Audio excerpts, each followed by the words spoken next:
It's like every day there's a fear to overcome. Mm-hmm. It could be as simple as like, I gotta ride these horses uphill in the snow, and today my horse doesn't want to do it.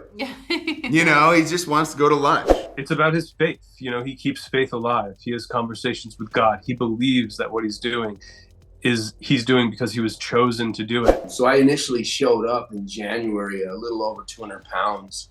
Wow. I finished in July 164 pounds. Just the demands of the character and job, it shrunk me down a little bit. The history of the US is something I didn't know too much about, to be totally honest.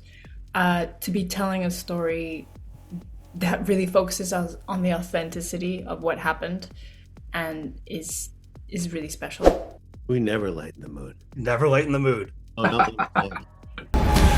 We are the chosen! Why do you people have so much hunger to kill?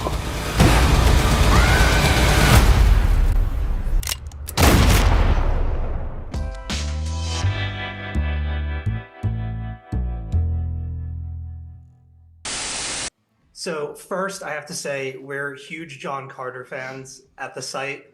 And Betty, your performance in Glow is nothing short of incredible. So thank you both for those. Thank you. Thanks. Taylor, you both have worked on various productions, but I'm curious, what goes through your mind when considering joining a project where the sets are mostly mud, blood, and the remnants of violence? How anxious are you to take a shower at the end of the day? Well, to sign up, you're like, say when, because I love that. I live in Montana, so I love the outdoors, and I love this whole period and what it represented for most of it. But yeah, I mean, those days were, I think, you know, you're signing up for this and you're at 11,000 feet in like 3 feet of snow and you're on horseback. And I mean, I think, you know, when you're growing up, you're playing like these army games and you're up in, I'm like from Canada, so on the West Coast. So it's like, you're growing up playing army games with my brothers and throwing sticks at each other. And we got it, you know, it's like, I loved it. I mean, yeah, of course it's hard, but hopefully you feel that environment that we were actually shooting in, watching it too. So, I mean, the shower, yes. I mean, you'd have those 20-minute showers after a long day, but yeah, I loved every part of it. That's awesome. Betty, there is an acute intensity to Saura throughout the entire journey of this series. What kind of mental toll comes from playing a character who's consistently on edge? Do you do anything in between takes to kind of bring yourself a few moments of peace? You know, it's funny watching the series. I'm reminded of how intense it was, but I think I'm surprised, like, oh, where is all the times we were laughing? Oh, I guess that's between takes. You know, I found this to be a really joyful experience, and maybe that's because my brain is a dark place. Yeah, maybe that's a bad thing. No, you know, I think the annoying and more unfulfilling jobs, the ones that you can't wait to be over, are the ones where you're not being challenged and not getting to do a tenth of what you know that you can do. And I think this was sort of the opposite. We were being asked to do everything that we could do, you know, playing you know, mezzanine level stakes in crazy elements. And, you know, any time that I would start to complain, I would picture the jobs where, you know, it was boring scenes in a warm flannel in a controlled soundstage, and that just gets boring really quickly. So while, yes, freezing at times, and those 20-minute showers were incredible, it was the experience of a lifetime. It's like every day there's a fear to overcome. Mm-hmm. It could be as simple as like, I gotta ride these horses uphill in the snow, and today my horse doesn't want to do it. You know, he just wants to go to lunch. Right. So it could be that, or it could be, you know, you've got this crazy intense stunt scene and then going into a beautiful dramatic scene. But that was, I think, what we kind of gravitate towards, the challenge of meeting that challenge. It would have been so much worse also if Taylor and I didn't like working together. You know, the joy I would have been. Oh my God. I mean, I love working with Taylor as an actor. Those scenes were, you know, some of my favorites of my career. And also, you know, just personally, like busting each other's balls between takes and, you know, teasing each other and calling each other wimps and throwing objects at each other really helped the days go. Amazing. Well, thank you both so much for speaking with me today. I can't wait for other people to see the series. I enjoyed it immensely, and I wish you the best of luck with the launch. Thanks awesome. so much. Thank you. Cheers. My first question is for you, Dane. You've played a number of characters that have mentally checked out at one point or another. Can you bring me through some of the challenges that come with portraying someone experiencing a psychotic break? Yeah, that is one Jacob's probably main obstacle, is he is undergoing severe head trauma psychosis, and depending on when you might catch him in a good moment, but you might catch him in a bad moment. And I think the challenge of that is not letting it take over the performance, but understanding that it's just something in the way. And how do you overcome it? What makes him get up in the morning and want to keep going? What makes him want to avenge this massacre on his people? Find his wife, believe his wife is alive. And for Jacob in the show, I think it's about his faith. You know, he keeps faith alive. He has conversations with God. He believes that what he's doing he's doing because he was chosen to do it. And so even though he's undergoing severe head trauma psychosis, you know, I think he believes, hopes, and has faith that he will survive. He will make it to Utah, and he will find his Abish. And yeah. Well, I got to tell you, you have definitely mastered the art of like staring off into the distance with still so much going on behind your eyes. It was really captivating. Thanks, man. Yeah, very much. Kim, my next question is for you. So I once played a fear-mongering preacher in a Lovecraftian radio play, and I heard a bit of an echo in your character, Brigham Young. How did you prepare to bring this extreme character to life? You know, I did a lot of reading, Steve, a lot of reading. I mean, when you get offered Brigham Young, that doesn't happen very often, if ever. And then you have to, you know, physically look at what did he look like? I guess I kind of look like him a little bit. Okay, great. Now we're going to become him. I have to tell you, I was never fearful of anything, but I was very aware of the incredible gauntlet that's been passed to me to play a guy who is the prophet of all prophets of an entire religion, who saved an entire religion by bringing them over mountain into a valley, over another mountain into a valley on these carts with people dying from the flu, children, horses, and to come to Salt Lake City and to say to God at that time as Brigham Young, this is the place. He meant it. This is where they're going to stay and flourish. Oh, and wait, they're going to be persecuted. They're going to continue to be persecuted. And so this Mountain Meadows Massacre, which this entire 6 episodic Peter Berg extravaganza, brilliant piece is about, in a way, to inhabit Brigham Young and to have the weight of that guy for Mormons around the world is going to be something. And they will be able to watch something, if they watch TV at all, and make their own decision as to what they've seen and what they believe in the choices that Peter Berg and I and Mark Smith, the writer, made to play Brigham Young. And but yeah, I didn't look like Kim Coates. I didn't feel like Kim Coates, I'll tell you that. It was it was pretty transformative, I would say. I've seen you in a bunch of other stuff, and I kind of had to do a double take. You looked great. Thanks. Real quick for my last one, Kim, you and Shay share some extremely intense scenes together. What does it look like when Peter yells cut and you get a few minutes to reset? Do you keep that energy or do you lighten the mood? We never lighten the mood. Never lighten the mood. We were like, Dane's already said it so beautifully this morning about, he's like a jazz musician, Peter Berg.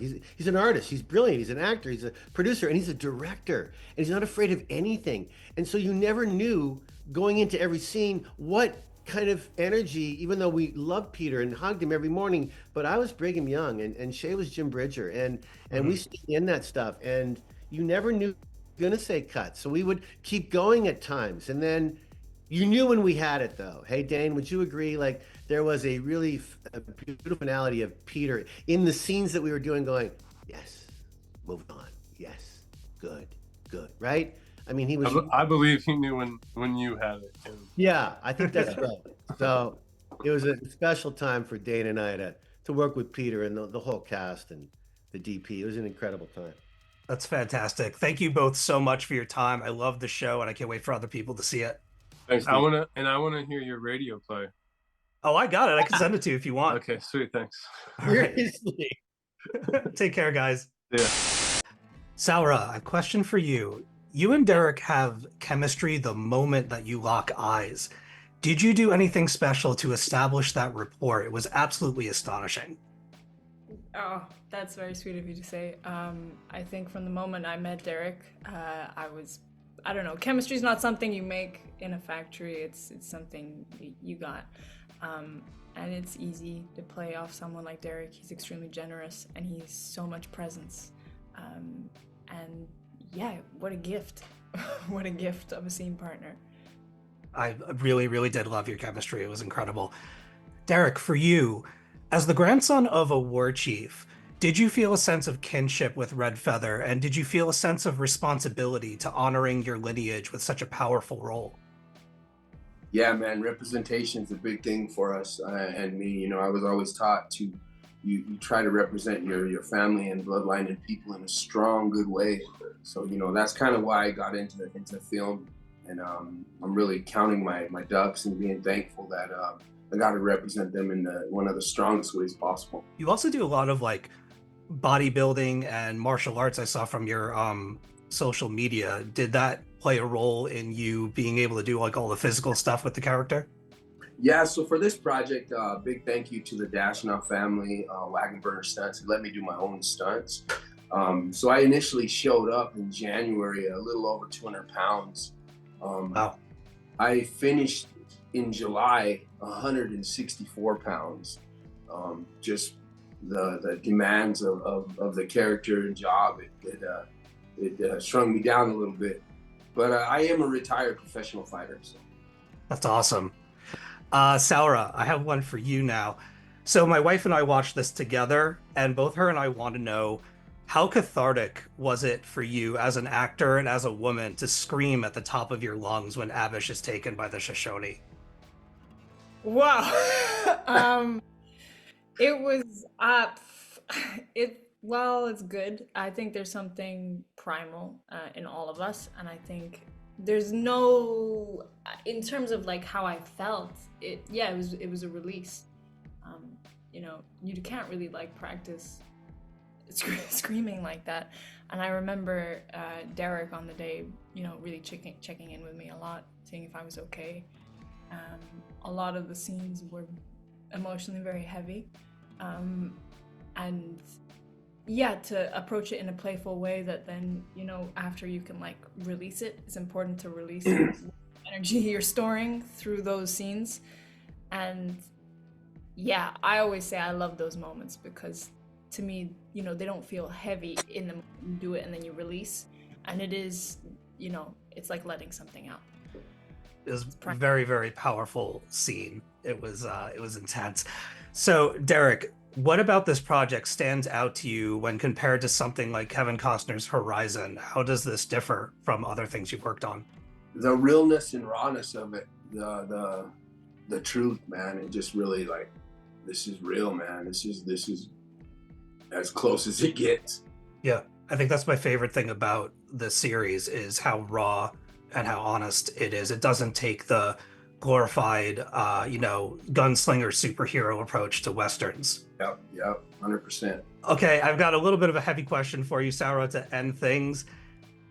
Has this experience changed your perspective about expansionism or the concept of the American dream? The American dream. Yes, definitely. You know, you read about things about this. I'm from London. I grew up in Holland, so I like the US history of the US is something I didn't know too much about, to be totally honest. To be telling a story that really focuses on the authenticity of what happened and is really special. I think it's not out there a lot, and it's hard to find, or you really have to like search, and information is it's a delicate thing, and to be around people telling the stories and to be honoring the real story of what happened is really important to me. Fantastic. Thank you both so much for your time. I can't wait for people to check the show out, and please take care. There's a war brewing in this territory. Brigham Young trying to make his kingdom. President try to stomp it out. These natives here don't murder you. You got the Wasatch Mountain Range. Grizzlies, wolves, riled up Mormons. We are the chosen! First, Peter, selfishly, I want to thank you for the rundown. It is one of my favorite action comfort movies of all time. Watch it at least once a year. All right. Those were Dwayne Johnson's early days. And man, that was really fun to be a part of. It's a good time. The opening of that movie is a classic. Okay. One thing that makes American Primeval stand out is its lack of glorification of Western expansion. It highlights the horrors of colonialism and the complexity of propagandist settlement. Was your aim to offer audiences something eye-opening rather than a more traditional land battle? Peter? Yes, I think that's accurate. I mean, Mark L. Smith and I were talking about doing something together a long time ago. We're talking about kind of the current state of the world as we saw it, which was not pretty. Violence in virtually every continent on this planet. And we were talking about that and the origins and, tribalism and colonialism and expansionism and all of these human forces that were leading to these extraordinarily violent conflicts. And we wanted to explore that. We were also both very big fans of a movie called Jeremiah Johnson that Robert Redford did a few years ago, which I highly recommend for anyone that hasn't seen it, Jeremiah Johnson. And we were talking about Jeremiah Johnson, and we were talking about the world that we live in today. And we kind of started aiming our sights on 1857, Utah, Wyoming, that part of the country, which was very lawless, and where so many of these themes that we're seeing playing out today were playing out on a smaller but equally violent level. We thought that would be an interesting location and time period to set our tale. Yeah, sadly, it's a very timely presentation to be coming out in the current climate. Julie, at what point did you come on board for American Primeval? Were you at all involved in the writing or casting or conceptualization of the series? No, I came on a little later than that. The script was already set. However, I did bring in Bannock Shoshone, Randy L. Teton, who had worked with script before, and she did look over and have some suggestions for a few things. But then, you hit the ground running on all of these productions, right?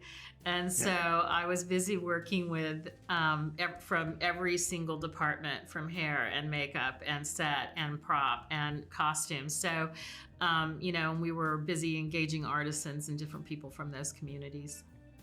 That's fantastic. I have to know, this is for both of you, was Two Moons supposed to be the best character in the show, or is she just that awesome? Peter?